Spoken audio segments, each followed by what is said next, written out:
Buenas noches, bienvenidos a todos. Muchas gracias por estar del otro lado. Seguimos con el ciclo de webinarios de todos los lunes. Ya es una sana costumbre, a pesar del título de hoy que habla de algo de asesino.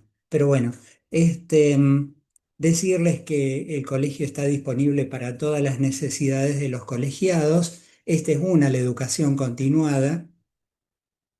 También está la revista, también está ahora tratando de aplicarse el tema del estampillado, que es muy importante, así que para que lo puedan hacer.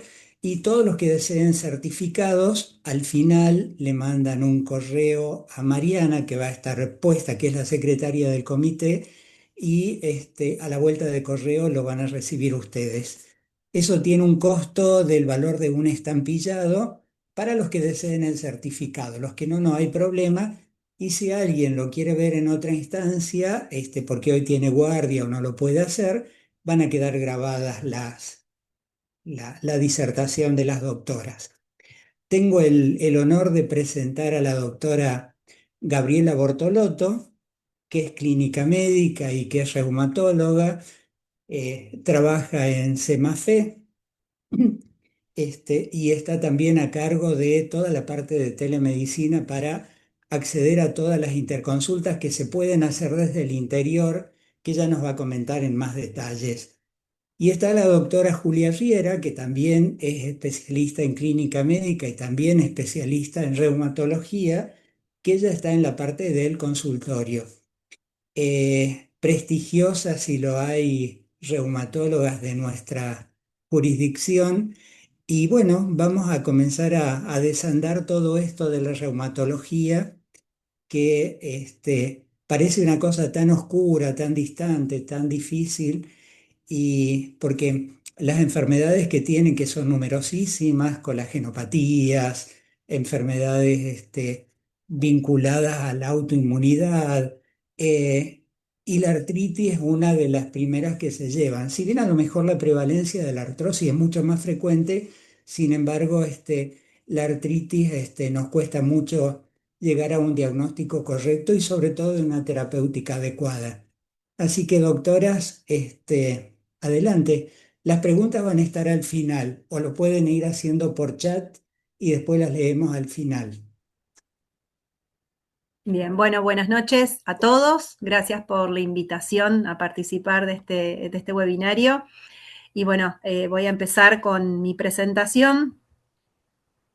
Por una cuestión de conectividad, voy a bloquear la cámara porque si no el audio por ahí se interrumpe un poco, pero cualquier cosita me van diciendo. ¿Se ve ahí? Sí, doctora, sí Perfecto. se ve. Bien, esperen que ahí está. Bueno, en el día de hoy, como ya saben todos y conocen, el tema de este webinario es una enfermedad inflamatoria muy prevalente en reumatología, como es la artritis reumatoidea, pero lo vamos a abordar desde un enfoque un poco distinto. Con esta patología tan prevalente, vamos a abrir una especie de expediente, vamos a investigar a un enemigo que rara vez actúa de manera evidente desde el principio, ¿sí? Nosotros por ahí vemos cuando ya llegamos tarde en realidad, porque se trata de un agresor que se infiltra, a veces deja pocas pistas, a veces progresa en silencio y cuando finalmente hay una huella visible, muchas veces ya produjo un daño irreversible. Este agresor claramente es la artritis reumatoidea, como les dije, que durante muchos años aprendimos a reconocerla por las deformidades de las manos. Hoy en día se intenta no reconocerla ya en esa etapa, porque sabemos que esas deformidades no son el comienzo de esta historia, sino que son el final de una investigación, si se quiere y vale la analogía, una investigación que debería haber empezado muchísimo tiempo antes. Si hoy sabemos que esta verdadera enfermedad empieza mucho antes de la primera huella clínicamente evidente y que claramente afecta mucho más allá de las articulaciones. Bueno, como en toda investigación, comenzamos por analizar la evidencia o las evidencias de la escena del crimen. La primera evidencia, como dijimos recién, y lo que más estamos todos familiarizados, si se quiere, es con el compromiso articular, estas articulaciones que vemos deformadas, dañadas, destruidas, con subluxaciones, con las deformidades típicas de una mano de artritis reumatoidea, con impotencia funcional, con limitación del paciente que ya llegó a este estadio. Pero rápidamente pueden aparecer otras evidencias que también tenemos que tener en cuenta al momento de diagnosticar y de tratar, como es el compromiso extraarticular, que se da en un porcentaje importante de los pacientes con artritis reumatoidea. Casi la mitad de los pacientes con AR tienen algún tipo de compromiso extraarticular de diferente gravedad. Y dentro de este compromiso extraarticular, una de las principales causas de morbimortalidad en los pacientes con artritis reumatoidea es el compromiso pulmonar y cardiovascular, que son las dos causas principales de mortalidad en este grupo de pacientes. Es evidente, digamos, que cuando el hueso ya está destruido, que es lo que primero relacionamos con esta patología, es como decir que llegamos cuando el cuerpo está frío, digamos, estamos llegando muy pero muy tarde. Durante un montón de tiempo, claramente perseguimos al sospechoso equivocado. Teníamos la artritis reumatoidea como una enfermedad propia de la gente de edad avanzada, que provocaba un desgaste articular importante y que este problema estaba localizado solamente a nivel articular, especialmente de las manos y de los pies, causando dolor, que por ahí se hacía más crónico, por ahí eran temporales y demás. Pero hoy en día sabemos que la artritis reumatoidea realmente es una enfermedad sistémica, que es un trastorno autoinmune, inflamatorio, destructivo desde el día 1, que ya vamos a ver cuál es el día 1, no es el que nosotros quizás pensamos o tenemos más familiarizado. El blanco en realidad empieza muchos años antes, en otros sitios distintos incluso de las articulaciones, destruyendo las articulaciones y otros órganos blancos, y solamente el dolor articular, que lo tenemos como síntoma cardinal de este tipo de patologías, solamente es una alarma del incendio, pero no es el incendio en sí. Y bueno, toda investigación necesita entender o tratar de entender cómo empezó todo esto, cómo fue la planificación de este delito, y claramente en la artritis reumatoidea tenemos factores que empiezan mucho antes de que la artritis se haga clínicamente evidente. Por un lado tenemos el factor genético, que actualmente todavía no podemos ni detectar y mucho menos modificar, pero que tenemos que saber que existe. Y esto tiene que ver con los epítopes compartidos, con esta predisposición silenciosa que necesita de ciertos facilitadores para hacerse evidente a lo largo del tiempo. Estos facilitadores tienen que ver con la disbiosis, esta disregulación en los microambientes de las encías, el sistema gastrointestinal, donde se produce la activación inmunológica.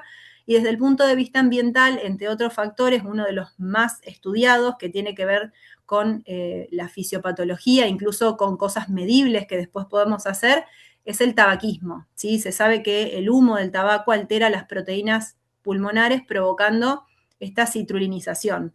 Para el que no lo recuerda o el que no lo sabe, la citrulinización es un proceso normal y fisiológico del organismo, donde hay ciertas proteínas que sufren modificaciones post-transduccionales, pero que el tabaco lo que hace es provocar una disregulación o una citrulinización exagerada, que eso tiene un valor patogénico en la artritis reumatoidea, y hoy en día el tabaquismo es, dentro de los factores ambientales, el principal detonante de la autoinmunidad.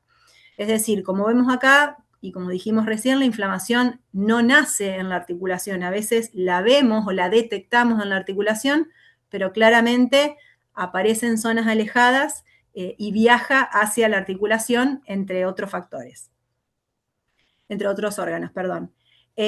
Y bueno, y esto es ya muy conocida, la analogía de la punta del iceberg y todo lo que está por debajo, y quizás sea, más allá de lo reiterado del concepto, quizás sea una de las diapositivas más importantes, porque da cuenta de cómo la enfermedad trabaja como un infiltrado, digamos. Durante muchos años pueden desarrollarse alteraciones inmunológicas, producción de autoanticuerpos, fenómenos inflamatorios, antes de que aparezca la artritis. El paciente a veces no cumple todavía los criterios que tenemos como diagnósticos, que en realidad siempre repetimos los reumatólogos que son criterios de clasificación de las enfermedades, pero aun cuando el paciente no cumple estos criterios, el sistema inmunológico en este caso ya está construyendo el futuro escenario del daño, ¿sí? Hay pacientes que tienen o presentan episodios intermitentes de dolor que duran horas o tal vez días, que a veces se autolimitan sin mayor intervención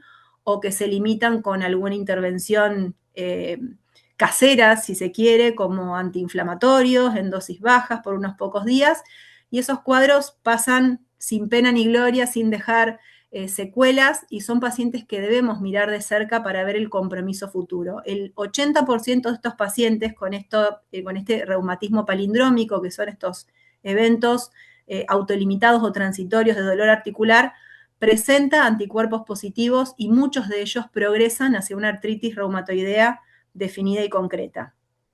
Acá vemos que incluso 10 años antes de que se haga evidente la inflamación articular, ya puede haber una fase de autoinmunidad, de producción de autoanticuerpos, hasta que aparecen los primeros síntomas evidentes, como puede ser la rigidez matinal prolongada, que esto ya no tiene que ver con la edad como se creía antes, sino que habla ya de una inflamación activa. Y bueno, todo investigador siempre busca huellas, ¿sí? Hay huellas que por ahí decimos están un poco flojas de papeles y otras huellas que sí o sí nos pueden llevar al responsable del crimen. Y acá en artritis reumatoidea nuestras huellas son los autoanticuerpos, ¿sí? El factor reumatoideo fue el que durante muchos años nos permitió hacer el diagnóstico de esta enfermedad, pero hoy sabemos que es una huella parcial. Una huella parcial, ¿por qué? Porque el factor reumatoideo es un autoanticuerpo muy sensible, pero muy inespecífico, porque puede estar presente en muchas otras entidades reumatológicas distintas a la artritis reumatoidea, llámense lupus, síndrome de Sjögren, esclerodermia.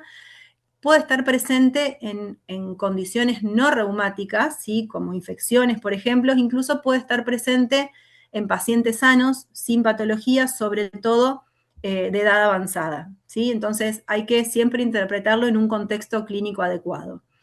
La huella, la coincidencia, ¿sí? Más específica con este ADN de la patología, vino de la mano de los anticuerpos anticitrulina o ACPA o anti-CCP, que son muy específicos de esta enfermedad, que tienen que ver con esto de la citrulinización que hablábamos, favorecida por el tabaco, y que preceden a los síntomas en años.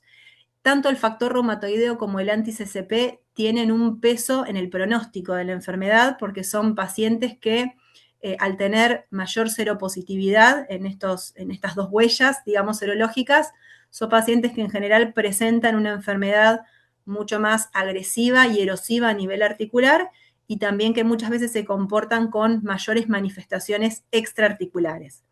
Y más allá de esto, que son como las huellas o los marcadores de esta enfermedad, tenemos otros marcadores que son para monitorizar la enfermedad en tiempo real, como son los reactantes de fase aguda, eritro y PCR.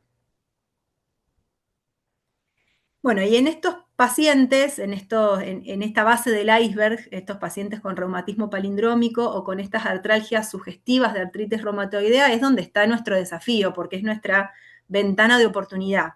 Este concepto de artralgias sugestivas de AR tiene que ver con esos pacientes que tienen compromiso articular menores a 1 año, con afectación sobre todo de las articulaciones metacarpofalángicas, que tienen rigidez matinal prolongada y que esos síntomas son más intensos en las primeras horas de la mañana.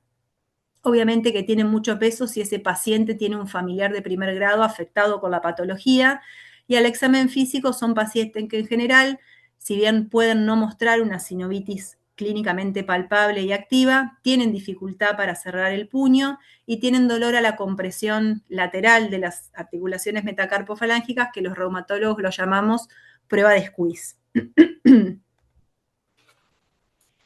Bien, y claramente durante muchos años se dependió para el diagnóstico tanto del examen físico buscando esa inflamación articular evidente como de las radiografías, que era el método complementario que teníamos más accesible e incluso era uno de los pocos que teníamos. Y al ver radiografías normales nos daba esta falsa sensación de seguridad, como que estábamos llegando en una ventana de oportunidad. Y esto claramente hoy sabemos que no es así. Las radiografías simples son normales en etapas tempranas de la enfermedad y solamente muestran el daño cuando ya se ha destruido la corteza ósea. Esperar a ver erosiones en una radiografía es llegar muy tarde cuando hay cambios completamente irreversibles. Por suerte, digamos, la ciencia ha evolucionado como en todo, y dentro de los métodos diagnósticos tenemos métodos de imagen mucho más sensibles para detectar inflamación subclínica, ¿sí? Cuando tenemos estos pacientes con dolores o artralgias sugestivos de, pero que nuestro examen físico o nuestras radiografías no nos ayudan. Y en este sentido cobran mucha importancia para el diagnóstico la ecografía Power Doppler articular y la resonancia magnética. Los dos métodos detectan hipertrofia sinovial, detectan aumento de la vascularización en esas articulaciones inflamadas y en el caso de la resonancia, el hecho de identificar edema de médula ósea es un predictor importante de que puede ocurrir una futura erosión en esa articulación afectada. Por lo tanto, para atrapar un asesino moderno con todo lo que hemos conocido de artritis reumatoidea, necesitamos poner en práctica herramientas de vigilancia más modernas. Y en este sentido, estos exámenes complementarios vienen a darnos esa ayuda. Y como todo asesino, digamos, el asesino no discrimina, sino que más allá de las articulaciones hay otras víctimas de este ataque, de esta enfermedad sistémica, como decimos, ya no es una enfermedad articular, y este cuadro se queda corto en realidad a modo de ejemplo de algunos blancos que tiene la artritis reumatoidea, como son los pulmones. Hoy en día la enfermedad pulmonar intersticial por artritis reumatoidea es uno de los focos principales en lo que se está poniendo todos los esfuerzos para diagnosticar y tratar oportunamente. Para los que no lo saben, el pulmón puede ser la carta de presentación de la artritis reumatoidea y en general se comporta de manera progresiva, fibrótica y tiene un comportamiento bastante agresivo, entonces uno tiene que ser intensivo en el tratamiento desde el principio. Por otro lado, recordar, como dijimos hace un rato, que estos pacientes con artritis reumatoidea tienen duplicado el riesgo cardiovascular con respecto a los pacientes que no tienen esta enfermedad y que tienen mayor incidencia de insuficiencia cardíaca, de enfermedad coronaria, de aterosclerosis acelerada. Otros órganos involucrados pueden ser los ojos, las glándulas, con el ya conocido síndrome de Sjögren secundario, y puede haber afectación de piel en forma de nódulos reumatoideos que también pueden estar en órganos internos, puede estar la vasculitis reumatoidea, es decir, estos conceptos dan cuenta de del concepto de enfermedad sistémica que tenemos hoy en día en un paciente con artritis reumatoidea. Y bueno, y cada etapa representa una oportunidad distinta, ¿sí? Vemos acá en este gráfico que existe como una progresión, una línea de tiempo continua, desde una predisposición genética, donde hay silencio absoluto en cuanto a la clínica, después se produce la producción, valga la redundancia, de autoanticuerpos, donde también no tenemos demasiada clínica, pero después empieza una fase prodrómica, con estos pacientes con reumatismo palindrómico, los síntomas de enfermedad sistémica, de inflamación sistémica, como son la fatiga, la astenia, ¿sí? Y después empieza el ataque temprano, donde ya vemos sinovitis aguda, sobre todo a nivel de las manos, que son de las articulaciones más afectadas, con tumefacción y dolor constantes, y en 1 o 2 años sí ya aparece la fase de destrucción con erosiones óseas que ya son irreversibles y muchas veces también con otro daño extraarticular multiorgánico y especialmente cardiovascular. Bien, una vez identificado como el responsable, el culpable de todo esto, comienza una estrategia para tratar de atraparlo, de capturarlo. Actualmente no tratamos ya según lo que nos parece, según la intuición, según lo que creemos que le va a pasar al paciente, sino que tratamos con un objetivo más concreto, más claro. Lo ideal, buscamos el estado de remisión, ¿sí? Remisión total de la enfermedad. Cuando esto no es posible, buscamos la mínima actividad de la enfermedad, y esto implica evaluar periódicamente, medir actividad a través de un montón de herramientas que después Gaby va a nombrar, ajustar el tratamiento, no conformarnos con mejorías parciales, con mejorías transitorias. La inflamación que persiste, la inflamación crónica, nunca la podemos aceptar como normal. Hoy en día tenemos un montón de estrategias para que el paciente logre la remisión o la mínima actividad de la enfermedad. Entonces tenemos que poner todos nuestros esfuerzos en llegar a ese objetivo. Y capturar al culpable muchas veces no alcanza, ¿sí? Debemos asegurarnos que no existan otras amenazas por fuera de eso. Por eso los reumatólogos, cuando instauramos una estrategia terapéutica, evaluamos infecciones antes de iniciar inmunosupresión, cuantificamos riesgo cardiovascular, realizamos radiografías o estudios de bases que nos permitan seguir la evolución y comparar a futuro cómo va la evolución de ese paciente. Es decir, que el manejo de la artritis reumatoidea actualmente es integral, incluso están involucradas otras especialidades distintas de la reumatología que nos ayudan a evaluar todo esto, porque no tratamos ya solamente articulaciones, sino que tratamos personas con una enfermedad sistémica.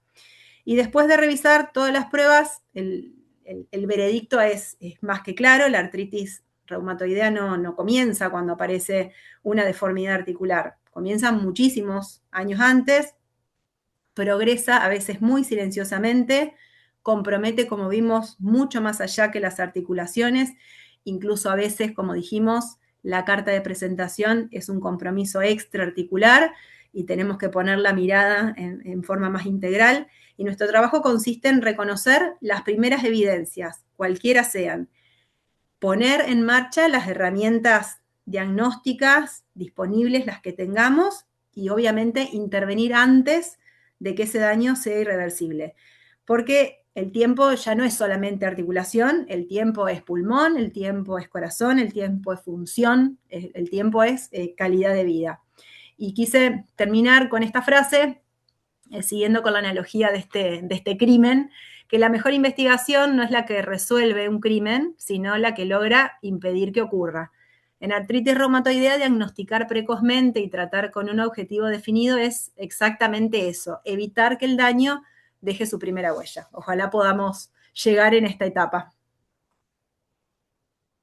Nada más. Muchas gracias.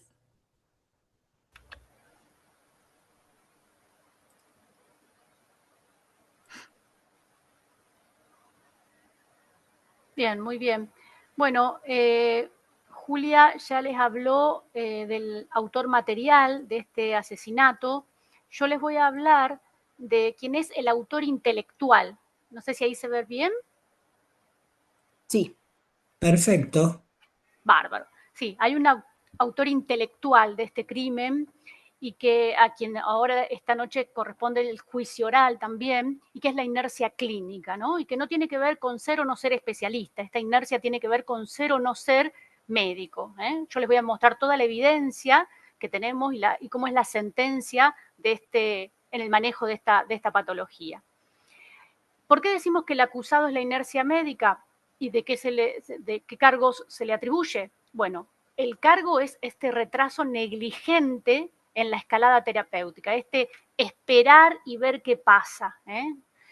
El modus operandi de este acusado es conformarse con mejores clínicas leves, mantener terapias subóptimas y abusar de los corticoides crónicos por miedo a utilizar las verdaderas drogas que van a modificar esta enfermedad. Nosotros la sigla con las que las denominamos pueden ser DIMAR, DARME o FAME, pero son fármacos antirreumáticos modificadores de la enfermedad. Antes Julia nos mostró la escena del crimen. Si yo solamente me enfoco en el daño articular, que es uno de tantos, el 80% del daño articular sucede en los primeros 2 años. Entonces, no podemos esperar que pase ese tiempo, porque ahí sí estaríamos incurriendo en un delito. El cargo que se atribuye en primer lugar a este acusado es ignorar lo que en reumatología denominamos ventana de oportunidad. ¿Qué es la ventana de oportunidad? Es ese momento, ese tiempo, ese espacio donde cualquier acción terapéutica que yo lleve a cabo le va a cambiar el pronóstico y le va a mejorar la sobrevida a mi paciente. ¿Por qué este acusado, el autor intelectual al que llamamos negligencia médica, por qué ignora muchas veces esta ventana de oportunidad? Porque tiene un mito donde dice, podemos empezar con antiinflamatorios y vamos a ver qué pasa con este dolor. Pero hay una ley que todo paciente con artritis reumatoidea activa debe iniciar tratamiento en la etapa más temprana posible. ¿Y cuál es esa etapa más temprana posible? Por lo general, los 3 primeros meses de inicio de los síntomas. Y esto son las pruebas que podemos mostrar, donde se ve que la respuesta a toda terapéutica va a caer en forma muy importante con el paso del tiempo. Con los años va a ir disminuyendo sustancialmente la respuesta terapéutica del paciente a la misma terapia aplicada en tiempo y en forma. El segundo cargo que se le atribuye a este acusado, el conformismo clínico. Otro mito. El paciente dice que le duele menos, mantengamos la dosis. Pero como lo vimos también antes con Julia, hay una realidad, que no podemos depender de evaluaciones subjetivas. Me duele un poco, me duele menos, estoy mejor, eso no existe en reumatología. O detenerme antes de lograr la remisión, porque en reumatología lo que buscamos es remisión, es decir, un paciente libre, completamente libre de síntomas. Porque si esperamos o si dejamos a este paciente con una mínima sintomatología, vamos a ver que el daño progresa porque hay una disociación entre la clínica y lo que está sucediendo a nivel estructural. Y el precedente legal de esto que estamos hablando es lo que en reumatología llamamos treat to target, es decir, tratar por objetivos. Y el objetivo, como dijimos, es la remisión. A veces, por algunas comorbilidades, bueno, no podemos llegar a la remisión, pero bueno, solamente nos vamos a conformar con una mínima actividad de la enfermedad que está descrito a que llamamos mínimo. Este treat to target o tratar por objetivo tiene como un algoritmo, medir, ajustar y alcanzar. Y lo repetimos hasta el hartazgo, medir, ajustar, alcanzar. ¿Qué medimos? Medimos la actividad de la enfermedad. Cada 3 meses, al inicio, si el paciente después entra en remisión, lo podemos separar, pero al inicio es cada 1 o 3 meses, medimos actividad de la enfermedad en nuestros pacientes con algunos scores que ya tenemos validados y que nos van a dar una pauta clara por en qué momento de la patología estamos. Si a los 3 meses yo evalúo al paciente y el paciente no alcanzó la remisión, yo no puedo seguir de esa manera. Tengo que ajustar el tratamiento, escalar o modificar el régimen de tratamiento que venía, pero es totalmente ilegal que yo siga por más de 3 meses con una terapéutica que no logra la remisión en mi paciente. Porque como dijimos, el objetivo siempre es la remisión. Dentro de los scores que nosotros utilizamos para evaluar actividad de la enfermedad, para tener un patrón objetivo, el que más utilizamos es el DAS-28, es muy simple, evalúa 4 puntos, el número de articulaciones dolorosas, número de articulaciones inflamadas, se le pregunta al paciente en una escala del 0 al 100 cómo evalúa su enfermedad y un índice o un reactante de fase aguda a nivel del laboratorio, que puede ser la eritro y la proteína C reactiva. Y evaluamos 28 articulaciones, como ven ahí, los hombros, los codos, las muñecas, las metacarpofalángicas, las interfalángicas proximales y las rodillas. Si esta evaluación, este cálculo, incluso vienen en la computadora, lo pueden tener en una app, nos da un puntaje menor de 2,6, alcanzamos la remisión, alcanzamos el objetivo que nos habíamos propuesto. Si está entre 2,6 y 3,2, está en una actividad baja de la enfermedad. Podríamos aceptarlo si el paciente tiene alguna comorbilidad que no me permite utilizar a mí algunos fármacos. Por encima de 3,2 ya es actividad moderada y por encima de 5,1 alta actividad, que serían inadmisibles durante el tratamiento. Puede ser al inicio, en el diagnóstico, pero inadmisible durante el tratamiento. Entonces, esta es una herramienta que nos permite objetivizar la terapéutica. Dentro de estos scores, como les decía, el DAS28 es el que más utilizamos. Hay otros dos que también nos gustan porque prescinden del laboratorio y si uno está en algún lugar donde no tiene laboratorio, podría ser una forma de evaluar al paciente. Pero en realidad, o en general, si tenemos un eritro o una proteína C reactiva, el DAS28 es el que más nos gusta. Otras muchas cosas que encontramos en el interrogatorio de este paciente. Esa inercia médica tiene que ver muchas veces con esta evaluación subjetiva, de preguntarle al paciente cómo se siente o de hacer hincapié en cómo yo como profesional veo al paciente. Eso para el treat to target es inadmisible, tenemos índices compuestos como el que yo les acabo de marcar. Después, la inercia médica se apoya en el ajuste de dosis según las actividades, según las flares, según las crisis que presenta el paciente. En el cambio, en el treat to target, uno es proactivo. Cada 3 meses se evalúa y si no hay meta, se modifica el tratamiento. Y en la inercia médica, la meta final es que el paciente tolere los síntomas.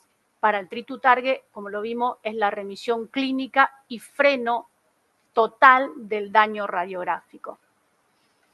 Otro cargo que se le atribuye a este autor intelectual es la trampa del corticoide. El mito es pensar que mantener 5 miligramos de prednisona de por vida es seguro e inofensivo. Mentira. El uso crónico de corticoides nos enmascara justamente si el paciente está activo o no. Nos enmascara la posibilidad de evaluar la respuesta a los tratamientos.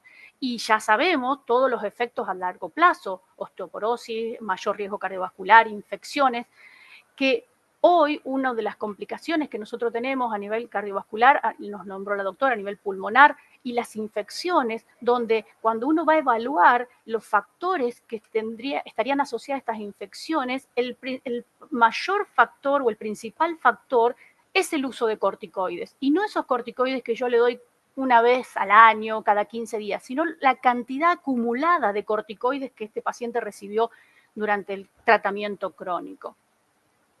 El corticoide siempre es un puente, nunca un destino. No hay ninguna guía en reumatología que tenga el corticoide como tratamiento de la enfermedad.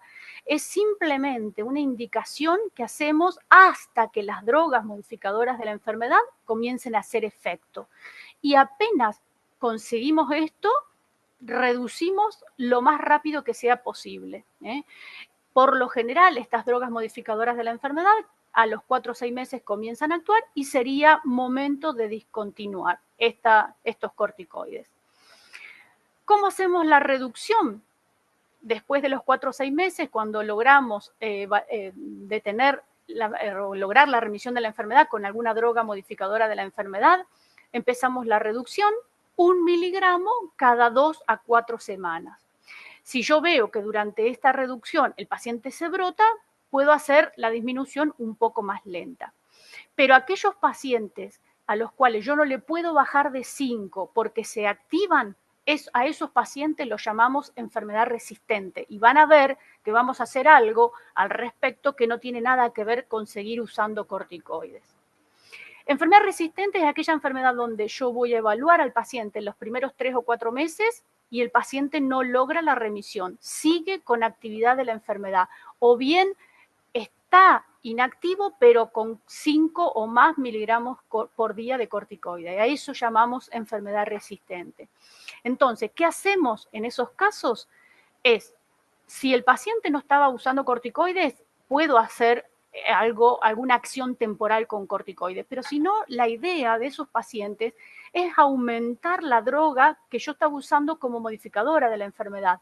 Nosotros como pilar fundamental, como piedra angular, usamos el metotrexate. Entonces, si este paciente es resistente, yo lo que hago es llevar el metotrexate a la dosis plena, 25 miligramos, o bien asociar 2 o 3 drogas modificadoras de la enfermedad, o bien agregarle un biológico, o bien agregarle una droga sintética que ahora yo les voy a mostrar. Como les decía, el metotrexate es el fármaco ancla. Es el primero, salvo contraindicaciones, es el primero. Salvo contraindicaciones como, bueno, embarazo, insuficiencia hepática, insuficiencia renal, es el primero y es el de elección, porque es un fármaco de acción rápida, porque es barato y porque es fácil de utilizar, se utiliza una sola vez por semana. Entonces, si el paciente no logra la remisión a los 3 meses con metotrexate, yo puedo utilizar asociaciones al metotrexate. Si la enfermedad es leve, puedo utilizar triple terapia, metotrexate, hidroxicloroquina, sulfasalacina. Si la enfermedad es más severa, uso doble terapia, metotrexate y leflunomida. Si a los 3 meses no logro la remisión con la doble o con la triple terapia, ya tengo que pensar o en un biológico o bien en una droga sintética. Drogas sintéticas son aquellos los que nosotros llamamos inhibidores de JAK, tofacitinib, baricitinib, upadacitinib. Pero esto es todo y este es nuestro abanico de posibilidades. Hay fármacos para todos los gustos, fármacos orales, fármacos subcutáneos, fármacos endovenosos, subcutáneos cada 15 días, semanales, mensuales, o sea que podemos siempre acordar con el paciente cuál es la mejor opción para él. Una objeción que nos hace siempre el acusado es escalar a terapia combinada o usar drogas modificadoras de la enfermedad aumenta la toxicidad hepática o el riesgo de infección de mis pacientes. A esto decimos objeción denegada, porque la evidencia demuestra que tanto el daño articular, la discapacidad y el riesgo cardiovascular son mayores cuando no utilizamos estos fármacos. Como explicaba la doctora, sí, por supuesto, para garantizar el buen uso o que no aparezcan efectos adversos, tenemos algunas pautas de cuidado, ¿no? Por supuesto, sobre todo si vamos a utilizar biológicos, siempre tener la serología, hepatitis B, C, HIV, Chagas. Siempre pedimos una PPD si vamos a utilizar un biológico, una radiografía de tórax de inicio para descartar una TBC latente. Y después, sí, cada 3 meses tener el control de laboratorio de rutina, el hemograma, la función hepática, la función renal. Y los reactantes de fase aguda, como decía la doctora, para ver la actividad de la enfermedad. Por esto, en este segundo juicio oral, a la negligencia también la encontramos, a la inercia médica también la declaramos culpable, porque no hay excusa para hoy no iniciar un tratamiento con drogas modificadoras de la enfermedad. Todo el mundo sabe manejar el metotrexate, y no hay que conformarse con una inflamación un poquito mejor. Esto es más o menos el algoritmo, que es lo que lo veníamos charlando. De inmediato, en lo que llamamos ventana de oportunidad, en los primeros 3 meses, una droga modificadora de la enfermedad, metotrexate a la cabeza y una dosis baja de corticoides, no mayor a 5 a 10 miligramos día. A los 3 meses hacemos la primera evaluación, calculamos el DAS28, si el paciente está en remisión, sigue con la misma terapia y lo controlamos. Si no alcanza la remisión, nosotros seguimos escalando. Y no más de 4 a 6 meses el uso de corticoides porque se supone que el paciente ya está en remisión. También nosotros, como dicen los neurólogos, que el tiempo es cerebro, nosotros también decimos en reumatología que en la artritis reumatoidea el tiempo es cartílago, es corazón, es pulmón, y que la estrategia es tan importante como la droga que van a elegir. Y el lema es tratar temprano, tratar un objetivo y tratar sin miedo. Así que bueno, si no hay más querellantes, damos por cerrado el caso de hoy.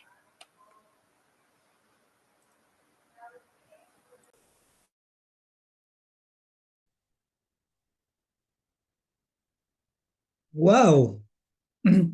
¿Qué caso? La verdad que mm, eh, no salgo del asombro, ¿no? Porque realmente es muy buena manera de presentar una enfermedad frecuente, común, y que generalmente, como lo dijeron, hay muchos mitos, ¿no?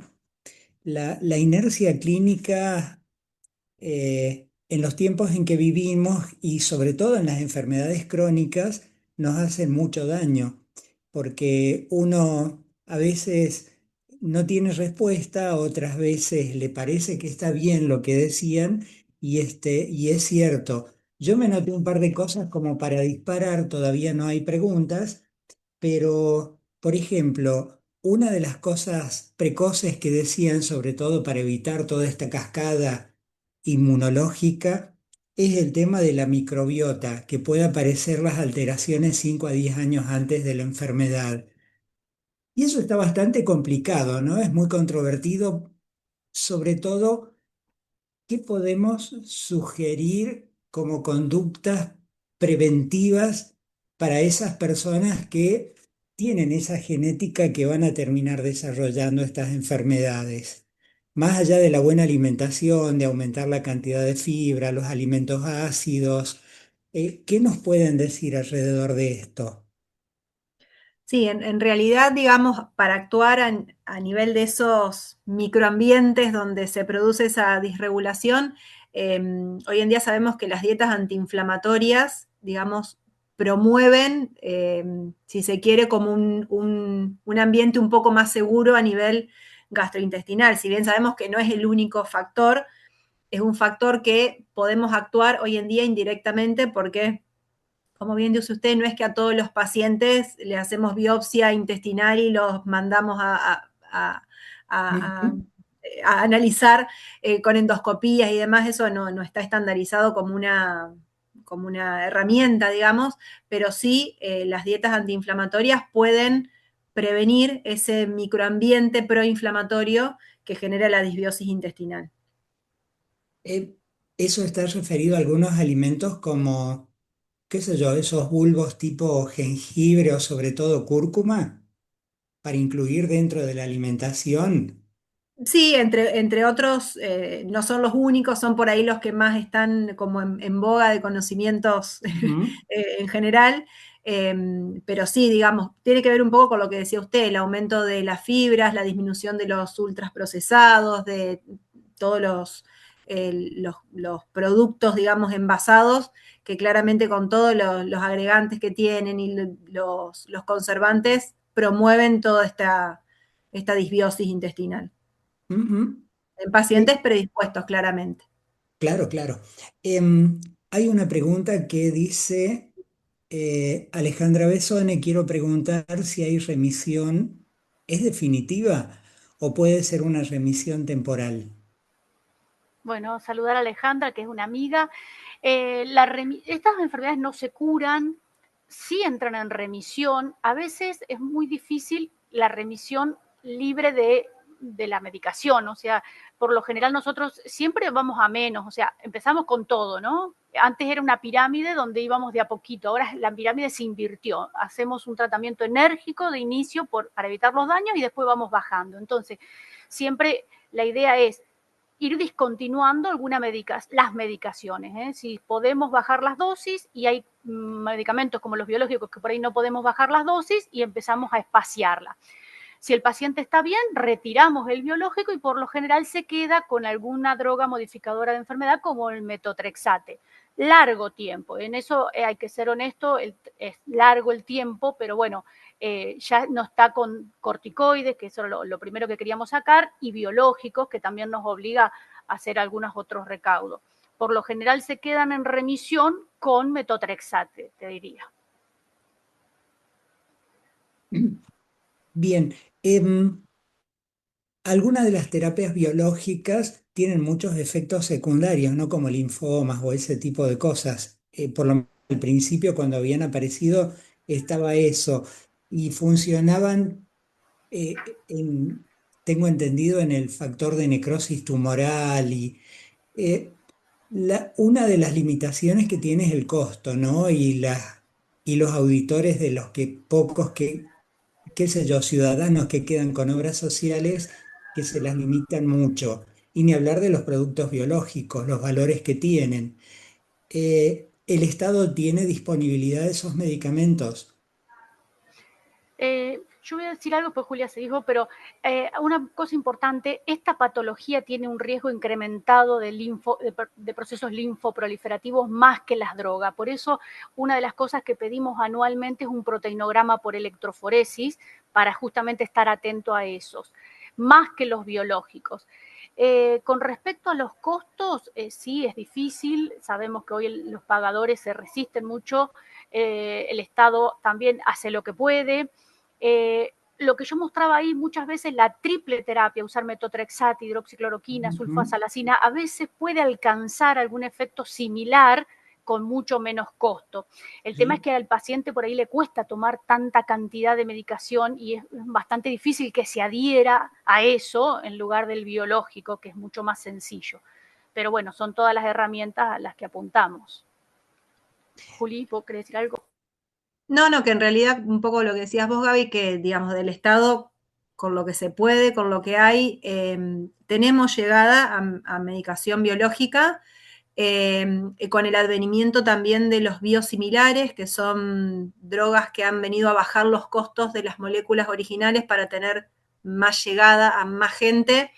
Estamos en un mejor panorama de acceso que hasta hace unos años. De igual manera, sigue siendo algo costoso y que no es del todo sencillo y que tiene que estar muy fundamentado.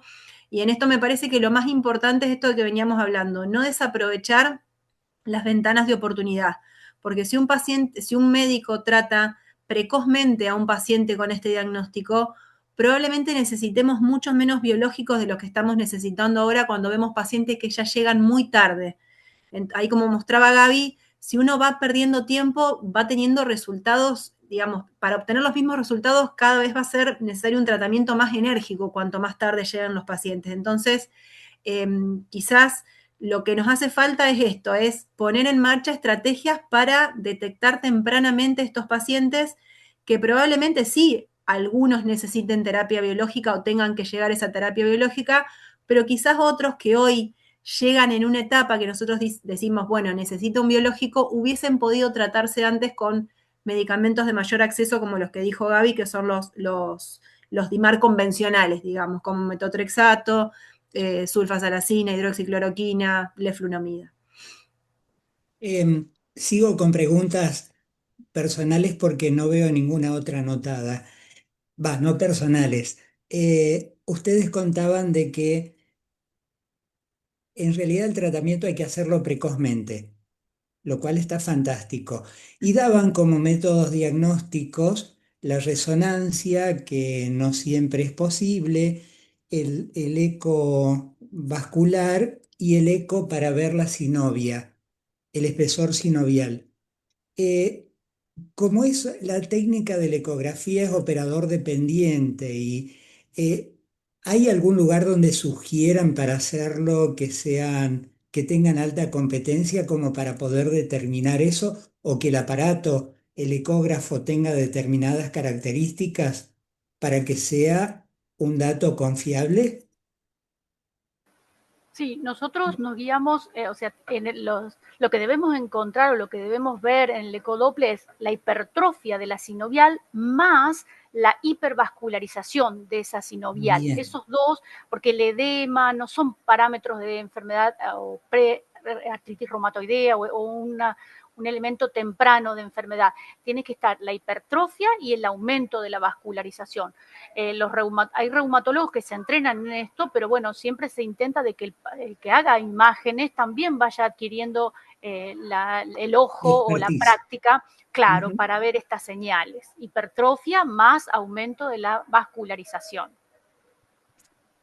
Una cosa que me encantó, que lo habíamos hablado fuera de cámara, es el tema de la semiología. ¿Lo pueden repetir todo esto que estuvimos hablando que me pareció muy fantástico? Sobre todo para los médicos del interior, ¿no? Que estamos tan alejados y que hoy en día la medicina está tan tecnificada que parece que si no tenemos un aparato no podemos hacer diagnóstico. Exactamente, por eso, a ver, de hecho, en las diapositivas estas artralgias sugestivas de artritis en ningún momento ponen que sea necesario algún estudio de imagen para empezar a sospechar la enfermedad.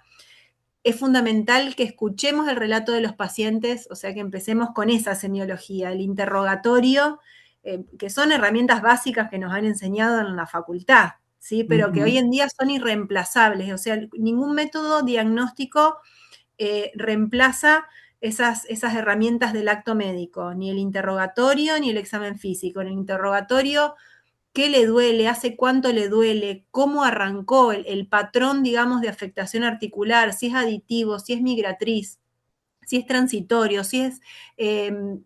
todo eso nos da cuenta de que si es una artritis reumatoidea o una artritis de otro origen para pensar en otra etiología, o simplemente podemos pensar en artrosis. O sea, cada enfermedad o cada patología tiene sus síntomas característicos, claramente no patognomónicos, pero sí característicos. Y después tocar y revisar a los pacientes, tocar las articulaciones, porque también en eso uno se hace la expertise que hablábamos de la ecografía. Bueno, en examen físico articular, en este caso, también es lo mismo, digamos, es tocar articulaciones y vamos a detectar esa pequeña inflamación a nivel de las pequeñas articulaciones que son las principalmente afectadas, en este caso en artritis reumatoidea, pero siempre volver a la semiología, pedir un estudio complementario en un contexto clínico que no sabemos, que desconocemos o inadecuado, nos da más dudas que certezas. Por eso decimos que a nosotros, lo que hablábamos hace un ratito antes de la presentación, no nos importa que nos deriven un factor reumatoideo positivo, ¿sí? Nos importa que nos deriven un paciente con sospecha de artritis reumatoidea, tenga o no factor reumatoideo positivo. ¿Sí? Entonces, Perfecto. pero bueno, antes de llegar a pedirle eso, hay que agotar todas esas otras herramientas clínicas que uno tiene y que uno tiene como persona, porque manos tenemos la mayoría de los médicos, mente también, habla también, así que me parece que en eso hay que hacer hincapié. Sí, sí, sobre todo porque en el interior tenemos poquita tecnología, entonces estaba pensando, la eritrosedimentación es un método económico que está disponible en todos los laboratorios y la PCR no en todos los lugares la hacen cuantitativa, pero bueno, pero por lo menos aunque sea la quali, nos está otorgando algún tipo de presunción que podría llegar a corroborar esa clínica, ¿no? Que hemos hecho previamente. Arturo, y sobre todo lo que dijo la doctora Julia en la diapositiva, esa artralgia que nosotros llamamos sospechosa. Eso, Es, sospechen. Una paciente que lleva menos de un año de dolor, que sobre todo manifiesta dolor en las metacarpofalángicas, que ustedes les aprietan de lado a lado, es el test de Squeezy, le aprietan la mano así y le duele, y que tiene rigidez matinal, sospechen en artritis reumatoidea. Y como dice Julia, ahí es la ventana de oportunidad.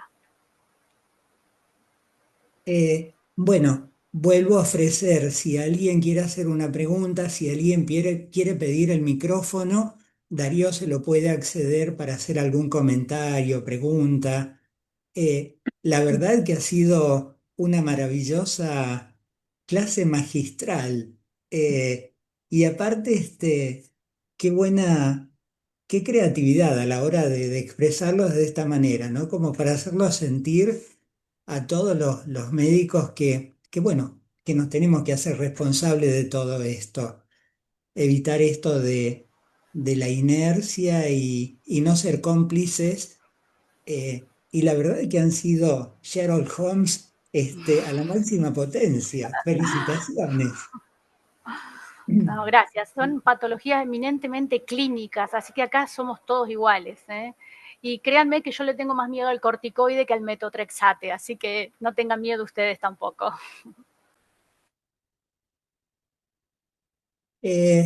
No hay otras preguntas. A ver, sí, hay, bueno, muchos agradecimientos y comentarios.